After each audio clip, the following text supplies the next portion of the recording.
Bonjour et bienvenue sur Campus Exécutif pour cet entretien avec l'IAE Paris-Sorbonne Business School. C'est pour parler de son exécutif master en contrôle de gestion et audit organisationnel aujourd'hui que nous sommes là et avec nous pour en parler.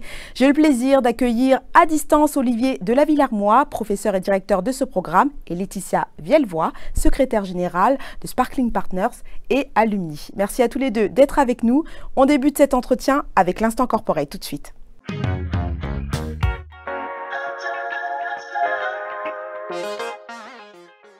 2 minutes pour convaincre, c'est à vous Olivier, on vous écoute pour introduire votre programme. Alors pour commencer, quelques mots sur l'IAE Paris-Sorbonne. Donc c'est un établissement qui est associé à l'Université Paris 1 Panthéon-Sorbonne, dont nous délivrons les diplômes. Cet établissement a été créé il y a 65 ans pour faire de la formation continue en management avec un programme qui est aujourd'hui bien connu, un fameux MBA. Donc c'est un des premiers MBA assurés en France qui était délivré à l'IAE de Paris. Aujourd'hui, l'IAE de Paris, c'est 70% d'étudiants en formation continue, ce qui a des conséquences importantes en termes d'organisation, donc des plannings adaptés avec des étudiants qui sont pour un certain nombre reçus le soir, des programmes qui sont adaptés à un public moins spécialisé, des pédagogies différentes, très centrées sur les études de cas et par exemple des documents autorisés aux examens, et puis une pédagogie, une équipe pédagogique différente puisque on a un corps enseignant qui est beaucoup plus expérimenté compte tenu du public accueilli. Donc ça, ce sont quelques éléments généraux concernant l'IAE Paris-Sorbonne. Concernant plus spécifiquement le Master CGAO, il a été créé il y a une trentaine d'années et toujours dans le même état d'esprit. C'est un programme qui est plus spécialisé mais qui n'est pas hyper spécialisé. Donc ça signifie que les publics que nous accueillons ne sont pas nécessairement des publics de comptables ou de contrôleurs de gestion. Nous avons des ingénieurs qui veulent faire du contrôle de gestion, des diplômés en sciences sociales, je pense à des archéologues, des psychologues, mais également des comptables, des publics extrêmement diversifiés. Et donc ils ont des projets qui sont également très hétérogènes. Certains veulent faire du contrôle de gestion, d'autres de l'audit interne. Et pour d'autres encore, l'objectif n'est pas d'intégrer ces fonctions, mais plutôt une montée en compétences en développant des savoir-faire dans le domaine du contrôle de gestion, de l'audit interne, pour ce qui permet d'une certaine manière de toucher à la finance d'entreprise. Donc voilà en quelques mots ce que l'on peut dire de ce master et plus globalement de l'IAE Paris. Merci pour cette présentation, Olivier. On passe tout de suite aux questions. Et avec la première, dont vous venez un peu de parler du type de profil de vos apprenants. Votre programme est ouvert au Bac plus 4, ayant quel type de parcours? Alors, on va s'intéresser du coup au parcours de Laetitia. Vous aviez quel parcours avant d'intégrer ce programme, Laetitia? Alors, moi, j'ai fait une école de commerce. Puis après, j'ai travaillé pendant une vingtaine d'années. Et donc moi, je rentre dans la case, comme disait Olivier auparavant, de la montée en compétences. Donc en fait, je ne suis ni comptable, ni ingénieur, ni rien d'autre. J'avais un parcours très très général. Et en fait, je me suis adaptée aux besoins de mon poste actuel. Et donc j'ai voulu monter en compétences sur la gestion. Très bien. Donc en fait, Olivier, vous confirmez bien que votre formation, elle ne s'adresse pas forcément qu'à des étudiants en quête de formation qualifiante, mais aussi à des salariés qui veulent développer leurs compétences et faire évoluer leur carrière? Oui, exactement. Donc on a des publics qui sont extrêmement diversifiés. Alors historiquement, on parle souvent d'ingénieurs. Donc dans le Master CGAO, effectivement, nous accueillons des ingénieurs, mais également parfois des juristes. Je parlais tout à l'heure de psychologues. Nous avons plusieurs fois des archéologues. Alors parfois on a également des diplômés en gestion. Alors certains sont par exemple hyper spécialisés en comptabilité et souhaitent évoluer vers le contrôle de gestion.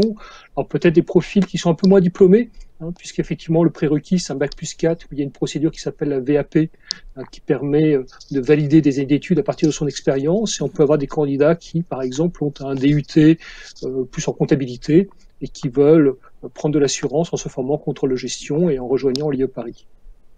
Alors vous êtes sortie d'une école de commerce, vous l'avez dit Laetitia, et c'est votre employeur qui vous a un petit peu poussé à faire cette formation. Est-ce que vous aviez des prérequis pendant la candidature? Est-ce qu'il y avait des prérequis nécessaires? Sur quoi vous vous êtes appuyé au niveau compétences, au niveau acquis pour réussir l'examen d'entrée? Alors moi, je me suis appuyée sur mon expérience professionnelle, puisque j'ai la particularité d'avoir passé 22 ans à l'étranger, et donc j'ai pu faire divers postes, et donc j'avais une expérience professionnelle très diverse mais assez généraliste. mais avec quand même une ligne de conduite sur mon dernier poste qui était vraiment l'accompagnement des startups. Et la partie de gestion est extrêmement importante. Donc j'avais déjà commencé à y travailler seule et je voulais donc me faire accompagner pour approfondir ce que j'avais commencé toute seule de mon côté. Olivier, vous conseillez d'avoir quel prérequis pour vraiment réussir cet examen d'entrée, cette candidature? Alors on parlera tout à l'heure, je pense, du processus de sélection, mais en termes de prérequis, le seul domaine dans lequel il y a vraiment des attentes, c'est dans le domaine de la comptabilité. Alors donc on ne recrute pas des spécialistes de la comptabilité, mais le module d'enseignement comptable ou d'information comptable est orienté vers les normes comptables internationales et il s'appuie sur la maîtrise des normes comptables françaises. Donc il faut déjà avoir une petite culture comptable. Alors quand on accueille des ingénieurs, certains déploient des systèmes d'information de gestion, donc ils connaissent quelques notions comptables, et en se préparant, eh bien, ils peuvent rejoindre la formation. Si on a des doutes sur le niveau des candidats, ce que l'on va faire à partir de cette année, ils vont passer un test, et en cas de niveau insuffisant, eh bien, ils vont suivre un MOOC pour se mettre à niveau en comptabilité. Comme ça va permettre vraiment, dans le module, de travailler uniquement sur la norme comptable internationale. Alors, en parlant d'international, c'est ouvert aussi aux étudiants étrangers? Alors bien sûr. Alors après, c'est plutôt lié à l'organisation de la formation. On en parlera, il y a deux grandes modalités, en journée et en soir. Et donc, en cours du soir, bon, c'est très compliqué de suivre le programme lorsqu'on est à l'étranger, puisque tous les étudiants qui suivent la formation sont en poste. Il y a quelques demandeurs d'emploi, mais c'est vraiment très, très marginal. Et donc, si on est à l'étranger, eh bien, on va plutôt privilégier la formation en journée.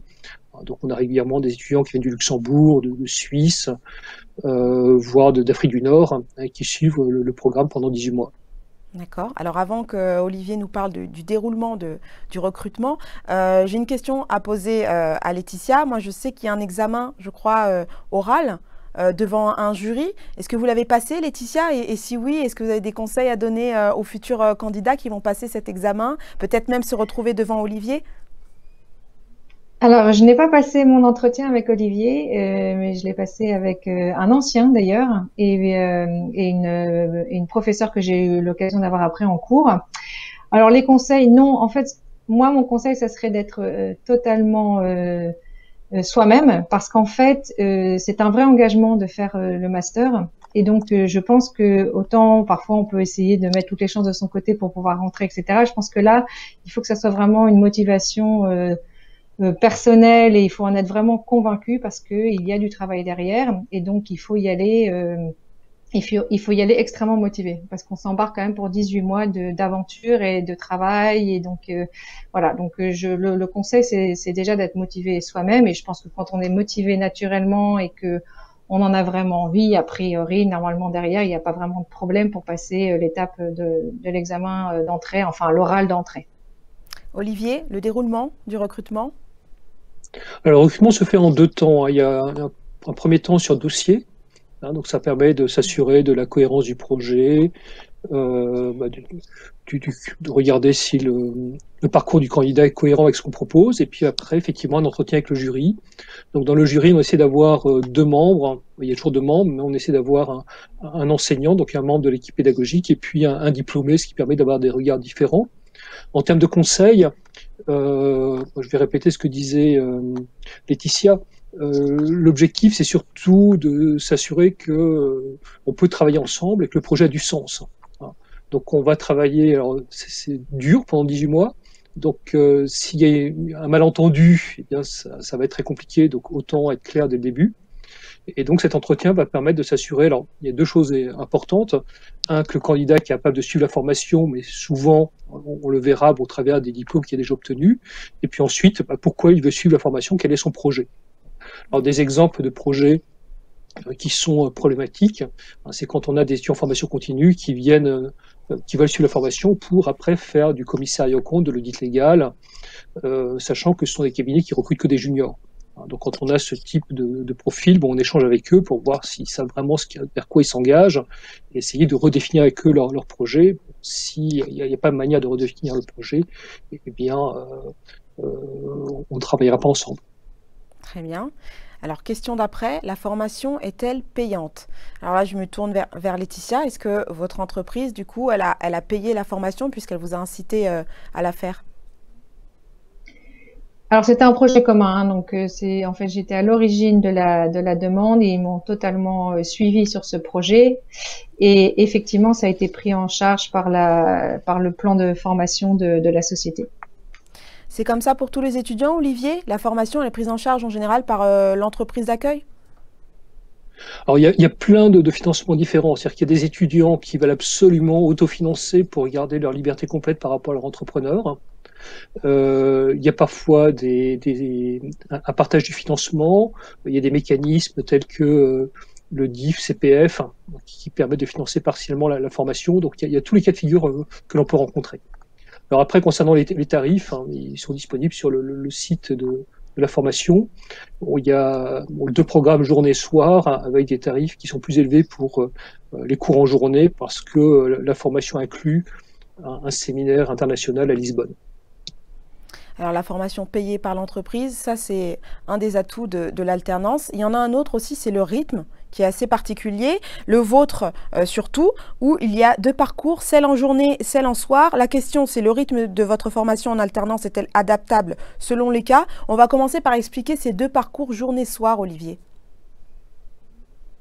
Alors, la rentrée se fait au mois de janvier et le programme dure 18 mois. Hein, donc le dernier cours se déroule au mois de juin de l'année suivante. Les examens sont exactement les mêmes. Hein, donc les enseignants, alors Laetitia a peut-être eu un enseignant qui était différent des étudiants qui étaient en cours du soir, mais je pense que cette année on va avoir exactement la même équipe pédagogique. Hein, donc les mêmes examens. Pour les étudiants qui sont en journée, c'est tous les jeudis soirs, 19h à 22h, plus un samedi par mois, parfois 2, hein, mais le plus souvent c'est un samedi par mois. Et pour les étudiants qui sont en journée, c'est 3 jours par mois, un jeudi, un vendredi, un samedi à la suite, sachant qu'il n'y a pas de cours en juillet et août en milieu de programme. Donc voilà comment ça s'organise. Alors vous, Laetitia, c'était journée ou soir? Vous avez choisi?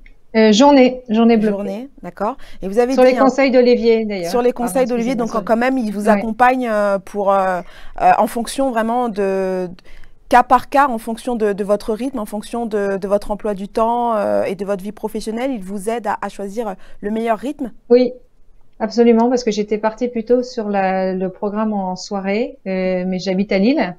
Et donc les cours se passent à Paris et en fait pendant l'entretien préliminaire qu'on a eu par téléphone, Olivier m'a suggéré, et je le remercie d'ailleurs, que ça serait très compliqué à suivre sur le module de soirée. Donc du coup je suis passée sur les journées bloquées. Laetitia qui est actuellement à Lille chez Sparkling Partners, c'est ça Laetitia, là actuellement? C'est ça, exactement, oui. Alors vous disiez que pendant le recrutement, il faut être vraiment sûr de pouvoir trouver cet équilibre entre vie professionnelle et cette formation. Est-ce que vous l'avez trouvé? Comment ça s'est passé? Alors oui, je l'ai trouvé parce que j'ai encore le sourire aujourd'hui.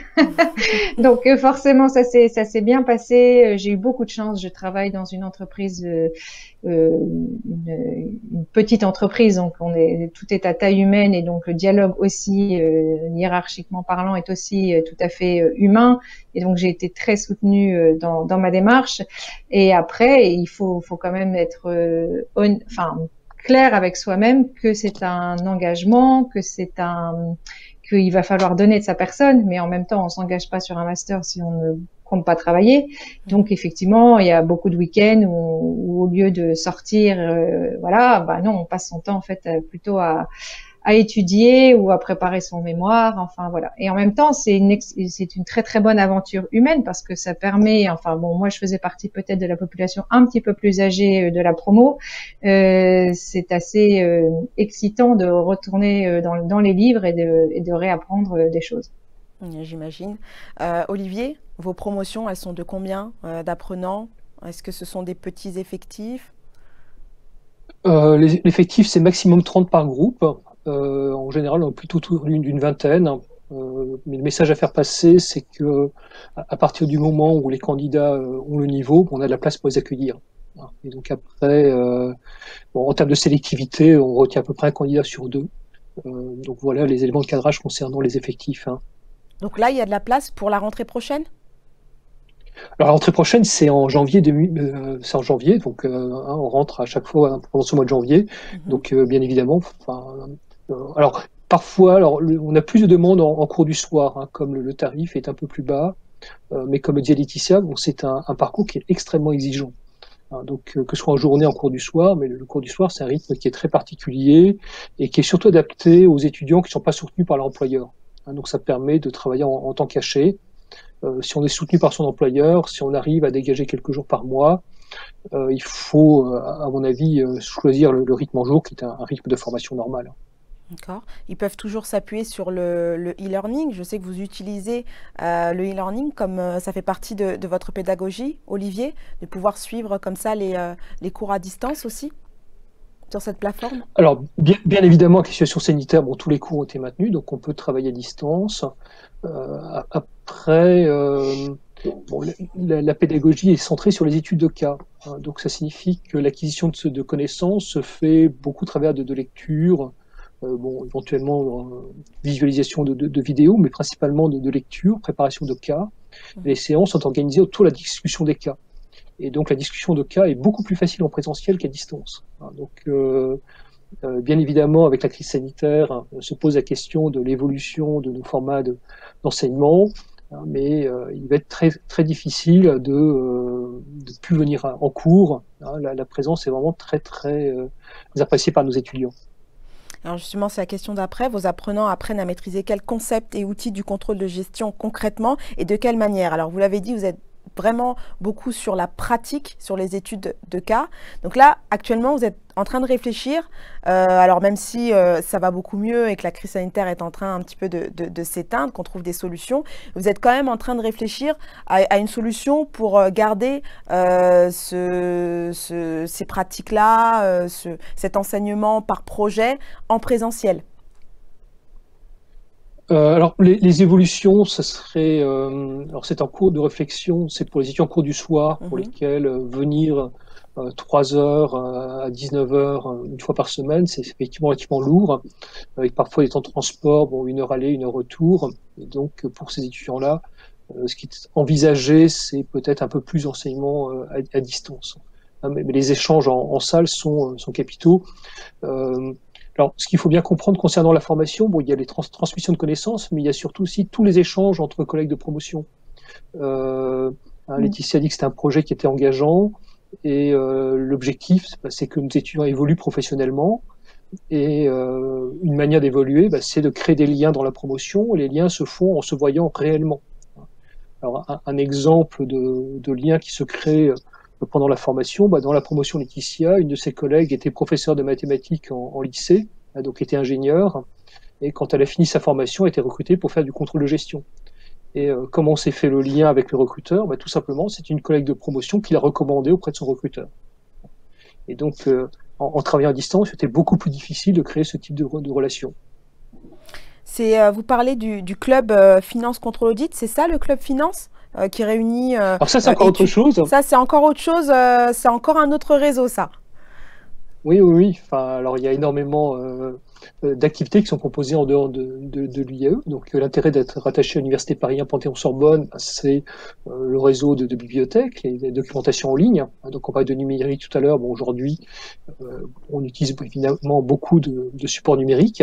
Alors, même si, lorsque les étudiants arrivent à l'IAE, on leur remet une mallette pédagogique, donc des livres en papier pour que les étudiants puissent écrire dessus. Donc, alors votre question m'a échappé. Donc là, on parlait justement du réseau entre étudiants, entre alumni, etc. Oui, les activités qui sont proposées. Donc effectivement, il faut savoir qu'à l'IAE de Paris, il y a 200 manifestations qui sont organisées par an, en temps normal. Et par rapport à ces réunions du club, on organise en temps normal 5 réunions par an. Donc ils ont été maintenus depuis le début de la crise sanitaire.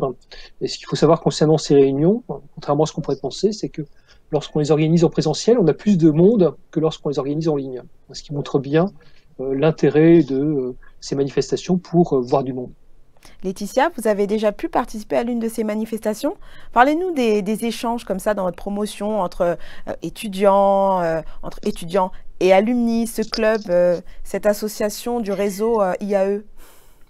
Alors, non, pour l'instant, j'ai pas encore participé parce qu'en fait, on a terminé notre master et sans retourner en cours, en fait. Donc, on est effectivement un peu éloigné de tout ça. Par contre, moi, ce que j'ai vraiment apprécié pendant mon cursus, c'était les travaux de groupe. Donc, effectivement, c'est beaucoup de cas et beaucoup de cas faits en groupe. Et donc, effectivement, si on n'avait pas pu se connaître en se voyant physiquement pendant les périodes de cours, ça aurait été certainement beaucoup plus compliqué. Donc, je pense à la promo qui est en cours en ce moment. Ça doit être une tout à fait autre aventure pour eux de suivre le programme. Et voilà, moi, je me suis fait des amis aussi pendant le master et j'ai beaucoup apprécié les travaux de groupe. Voilà. Qu'est-ce que vous aviez apprécié comme projet? Je sais qu'il y a des projets de groupe, des travaux, il y a des discussions, des débats sur l'actualité, il y a des jeux de simulation. Vous en avez fait des jeux de simulation aussi, Laetitia? Oui, en fait, on a commencé le programme avec 3 jours de simulation, ce qui était hyper intéressant d'ailleurs. Moi, ce qui me plaît, c'est que dans la vraie vie, quand on travaille, de toute façon, c'est rare qu'on se retrouve seul sur un gros projet, et les réflexions sont rarement menées totalement seules également. Donc, ça colle vraiment à la réalité et le fait de travailler en groupe est bien plus intéressant et d'échanger avec des gens qui viennent d'horizons totalement différents m'a beaucoup plus apporté que si j'avais dû tout le temps travailler seule derrière mon écran et dans mes livres. Donc de ce côté-là, je trouve que la formule de l'IAE est excellente. Très bien. Et en parlant d'IAE, justement, c'est comment de suivre un programme exec en université, Laetitia? C'est quoi l'avantage, même si vous l'avez plutôt avec votre promotion suivi plus à distance, hein, parce que vous êtes promo 2020? Juste sur la fin, hein. Nous, on a eu beaucoup de chance. On a eu qu'un semestre sur la fin. On a dû juste terminer nos mémoires à distance et faire nos soutenances à distance. Ce que ça m'apporte déjà beaucoup de fierté, très très honnêtement, beaucoup de fierté d'avoir repris des études, voilà, sur le tas, on va dire. Donc ça, c'est la première chose. Et puis après, évidemment, tout ce que j'ai appris et que j'ai la chance, moi, alors je ne sais pas pour tous mes collègues de promo, mais en tout cas, moi, je les applique quotidiennement dans mon travail chez Sparkling. Donc voilà, donc pour moi, ça a été 100% de réussite. Olivier, les cours sont assurés par des universitaires? Alors, il y a un équilibre. Donc, effectivement, les cours sont structurés par des universitaires qui sont responsables d'unités d'enseignement, mais ils n'hésitent pas à faire intervenir des praticiens en complément. Donc, il y a une complexe alchimie à trouver entre les deux types de profils. Alors, on a entendu Laetitia être fière de sortir d'un programme de l'université. L'IAE Paris-Sorbonne, c'est un petit peu l'école, l'université de référence pour faire un exécutif? Je ne connais pas d'école qui se fasse autant de formations exécutives que l'IAE de Paris. Il y a beaucoup d'écoles dont le métier est plutôt de former des jeunes qui sortent du bac. Le métier de l'IAE de Paris, c'est 70% de formation exécutive. Donc ça signifie une institution qui est ouverte le samedi, donc qui peut accueillir, qui est ouverte tous les soirs jusqu'à 22h en temps normal, donc qui est vraiment tournée vers ce public de formation continue. Donc c'est notre métier avec, par exemple, un corps enseignant qui est adapté. Un corps enseignant adapté, ça signifie, par exemple, que nous intégrons dans nos équipes très très peu de juniors, parce qu'il serait compliqué de mettre face à nos étudiants qui ont déjà de l'expérience. On n'a pas parlé d'âge moyen de nos étudiants, mais c'est souvent un peu plus de 35 ans. C'est compliqué de mettre face à ces publics-là des jeunes docteurs qui ont moins de 30 ans et qui n'ont pas d'expérience de l'entreprise. Donc tout est tourné vers effectivement ce public de formation continue, d'executive education. Alors maintenant, on va faire un petit point sur l'une des étapes clés de ce programme, c'est le fameux mémoire. Laetitia, est-ce que vous avez été accompagnée pour réussir votre soutenance? Alors on est accompagné par un professeur qui est en relation directe avec notre sujet. Moi, j'ai aussi bénéficié d'un accompagnement au sein de mon entreprise. Après, le sujet était très tourné sur mon activité professionnelle, donc forcément, ils avaient aussi un intérêt à ce qu'on y réfléchisse ensemble. Et après, on était en binôme. Donc, il y a le choix pour le mémoire de le faire soit seul, soit en binôme. Personnellement, mais ça tient à c'est très, enfin voilà, c'est très personnel. Je n'aurais jamais envisagé de faire un mémoire seul. Donc, du coup, j'ai choisi de le faire en binôme, et on a un binôme qui a très très bien fonctionné. Donc voilà, donc beaucoup de travail, mais dans la bonne humeur et avec un sujet qui moi m'a passionné. Donc forcément, c'est plus facile. Et donc voilà, un très bon souvenir au final. Olivier, c'est l'étape clé. Le mémoire, ce fameux mémoire, c'est la dernière ligne droite? Alors, il faut peut-être pas le présenter comme dernière ligne droite, parce que un des premiers cours, c'est justement la présentation du mémoire, pour que les étudiants travaillent régulièrement sur ce document qui est important. Ce qu'il faut bien avoir en tête concernant le mémoire, c'est que c'est un moyen pour les étudiants de se différencier. Alors, un élément qui est peut-être pas ressorti de notre échange, c'est que on n'est pas une formation qui est très orientée vers les cursus comptables, mais certains étudiants veulent se spécialiser dans la comptabilité en sortant de l'IE Paris-Sorbonne. Donc, on a des étudiants qui deviennent consolideurs. Il y a une étudiante ingénieure qui est devenue spécialiste du norme IFRS dans son cabinet de conseil. Et cette spécialisation se fait au travers du mémoire. Donc ça, c'est un élément important. Donc, dans la durée, ça permet de se spécialiser. Et puis, bon, un élément qui caractérise notre orientation vers l'executive education, c'est effectivement la possibilité qu'on offre à nos étudiants de travailler en binôme. Comme dans la vraie vie, on ne travaille pas tout seul, on travaille en équipe pour mener à bien ce projet. Alors, en préambule, Laetitia nous parlait de son intérêt pour l'international. Votre diplôme, vous confirmez, Olivier, qu'il est reconnu à l'étranger? Alors, c'est un diplôme de l'université Paris 1 Panthéon-Sorbonne, donc une université qui est effectivement très reconnue. Olivier, c'est le moment de la question experte.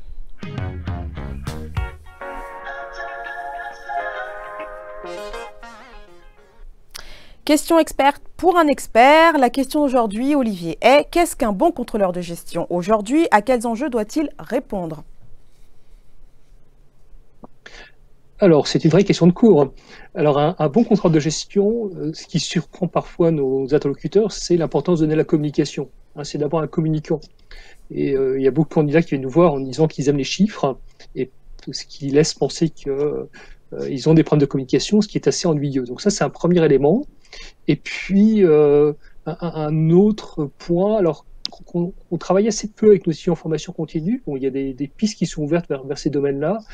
Aujourd'hui, c'est tout ce qui est traitement de données, data science, qui devient de plus en plus important. Ces compétences sont très très recherchées. Alors, compte tenu du profil des étudiants qu'on accueille, c'est des sujets qui sont assez peu développés directement dans le programme. Donc, c'est plus des initiations, mais tout le corps enseignant est là pour donner des pistes à nos étudiants pour travailler ces domaines d'analyse de données qui deviennent capitaux pour le contrôle de gestion moderne. Très bien. On peut passer à la question suivante. Merci pour cette question experte, Olivier. Comment se déroule et est organisé votre séminaire à l'étranger? Alors, même si on oublie le Covid, on oublie la crise et on se projette en temps normal, vous avez un séminaire professionnel international d'une semaine que vous proposez à vos apprenants, Olivier. Exactement. Donc, cette année, le séminaire a été assuré à Paris, et donc on a accueilli des intervenants dans le même état d'esprit de ce que l'on fait habituellement à Lisbonne, donc des praticiens qui sont venus partager leur expérience autour des problématiques alors qu'on ne traite pas dans les cours. Donc, c'est vraiment un des objectifs du séminaire, c'est aborder d'autres sujets. Donc, les sujets qu'on a traités cette année, c'est les questions éthiques. Qu'on aborde de manière transversale, mais on l'a abordé de manière frontale, les questions de système d'information complètement des cours, les questions de la crise, comment traverser cette période un peu compliquée. Et puis on a également parlé du Portugal, puisque nous n'y sommes pas allés cette année, pour inciter les étudiants qui peuvent éventuellement y aller les prochaines à faire sauter le pas. Et donc l'intérêt d'aller à Lisbonne, c'est un séminaire qui est plutôt organisé en début de programme, de formation. Donc, c'est développer la dynamique de groupe. Ça, c'est un objectif. Autre objectif, c'est parler anglais. Alors, on ne va pas chez des anglophones natives, mais on va chez nos amis portugais qui parlent très bien anglais, et ça rassure énormément nos étudiants, puisqu'il n'y a pas de test de sélection d'anglais. Et alors, je ne vais pas vous dire que tout le monde se sent capable de parler anglais, mais à la fin du séminaire, on s'aperçoit qu'il y a quasiment 3/4 des étudiants qui nous disent « Ah bah tiens, en faisant un effort, je pourrais travailler en anglais ». Donc ça, c'est un objectif. Et puis aussi, le contexte portugais, c'est un pays qui accueille beaucoup de fonctions support de grandes entreprises françaises, et donc c'est l'occasion de voir comment les grandes entreprises françaises interagissent avec ces filiales portugaises. Donc voilà un petit peu comment ça fonctionne. Donc ça dure une semaine. Et puis, alors concernant les frais, bon, tous les frais sont pris en charge, sont intégrés à la scolarité. Ça, c'est bon à savoir. Laetitia, vous êtes plutôt bilingue, ou vous avez appris à remonter votre niveau durant le cursus? Moi, pour le coup, effectivement, j'étais déjà bilingue, voilà. Donc pour moi, c'était très sympa d'aller à Lisbonne, mais je n'y suis pas allée pour améliorer mon anglais. Mais vous y êtes allé, peut-être 2-3 mots quand même sur votre passage à Lisbonne. Qu'est-ce que vous avez visité? Vous avez visité des entreprises? On a eu des intervenants effectivement de filiales françaises. Donc j'ai découvert, alors je connaissais le Portugal, mais moins économiquement parlant. Donc j'ai effectivement découvert tout l'attrait du Portugal pour y installer des filiales et fonctions support pour des entreprises françaises. Et puis on a été voir aussi la banque alimentaire. Donc c'était un programme très très intéressant. On est super bien reçu par l'université de Lisbonne, qui met vraiment les petits plats dans les grands pour qu'on passe une très très très très bonne semaine. Donc franchement, c'est un très bon souvenir, et ça fait vraiment partie du master, et ça crée des liens forts entre les gens de la promo. Donc une raison de plus pour prendre les journées bloquées, la formule en journée bloquée, je dois dire. Petit conseil de Laetitia à retenir. Dernière question de cet entretien. La plupart de vos diplômés exercent une fonction de contrôleur de gestion, de consultant ou d'auditeur. Au sein de quelle structure? Alors Olivier, vous avez déjà dit qu'il n'y avait pas que des contrôleurs de gestion, il y avait aussi un côté comptabilité. Il y en a qui partent aussi dans des services de comptabilité, si j'ai bien compris. Alors c'est extrêmement hétérogène, hein. Tout dépend déjà du poste qui est occupé par l'étudiant avant de rejoindre l'IAE, mais on parle plutôt de fonctions qui concernent les grandes organisations. Quand on parle de contrôle de gestion, d'audit interne, donc il travaille plutôt dans les grandes organisations. Comme on est à Paris, un certain nombre travaillent dans le secteur financier. Après, alors, ce qui peut être surprenant, c'est qu'il y a un nombre significatif d'étudiants qui travaillent dans le secteur non marchand, de secteur sanitaire et social. Dans la promotion Laetitia, il y avait une étudiante qui travaillait pour la chambre de commerce franco-luxembourgeoise. Donc là encore, des choses extrêmement hétérogènes. Il n'y a vraiment pas de catégorie qui est vraiment dominante. Et le salaire, il est plutôt élevé, ou là aussi c'est hétérogène? Le salaire, alors on communique à l'IAE sur le salaire de nos étudiants en formation initiale, parce qu'on a une population qui est homogène. Pour étudiants en formation continue, ça a très peu de sens, parce que le salaire que vous avez à la sortie s'explique principalement par le salaire que vous avez à l'entrée. Alors la question, c'est est-ce qu'on a des évolutions de carrière? Et la réponse, c'est oui. Alors, l'année qu'on vit actuellement est assez particulière. On voit moins souvent nos étudiants en face à face, en dehors des cours. Donc, c'est difficile d'échanger avec eux sur leurs évolutions professionnelles. Mais avant la crise sanitaire, il y a énormément d'échanges qui se font au sein des groupes. Et des étudiants, alors ce qui est assez intéressant, c'est que des étudiants posaient la question du financement entreprise individuelle. Et vous avez un certain nombre d'étudiants qui sont financés, qui se financent personnellement, qui n'hésitent pas à changer d'entreprise en cours de formation, avec parfois de très très belles évolutions salariales. Il est temps de conclure cet entretien tout de suite.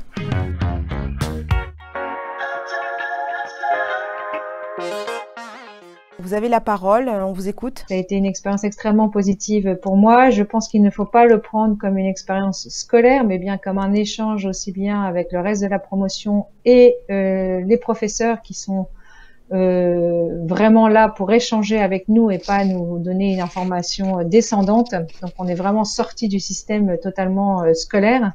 Donc j'ai bien plus apprécié mes 18 mois de master que mes 4 ans d'école de commerce. Voilà. Merci Laetitia. Olivier? Alors moi, ce que je voulais dire, c'est aux candidats qui souhaitent se perfectionner en contrôle de gestion ou en gestion des risques, mais également ceux qui souhaitent élargir leur périmètre de responsabilité. Donc qui ont des difficultés, qui maîtrisent mal les problématiques financières. Donc l'initiation contrôle de gestion, la gestion des risques, c'est aussi un moyen de mieux maîtriser son périmètre, leur dire que le programme Master CGAO leur est destiné. Et puis surtout, pas d'autocensure, donc il n'y a pas de profil type. Les deux éléments importants pour rejoindre le diplôme, c'est le premier élément, la capacité à suivre la formation qui est démontrée par les diplômes qu'on a déjà obtenus ou par son expérience professionnelle. Et puis, deuxième point capital, au second point capital, la cohérence du projet, être capable de nous démontrer ce que votre passage à IE de Paris va vous apporter dans votre projet professionnel. Donc surtout, n'hésitez pas et puis à échanger avec nous si vous avez des doutes sur votre projet. Eh bien, merci à tous les deux pour cet entretien. L'IAE Paris-Sorbonne Business School était avec nous pour parler de son exécutive Master en contrôle de gestion et audit organisationnel. On se dit à très bientôt sur Campus Exécutive.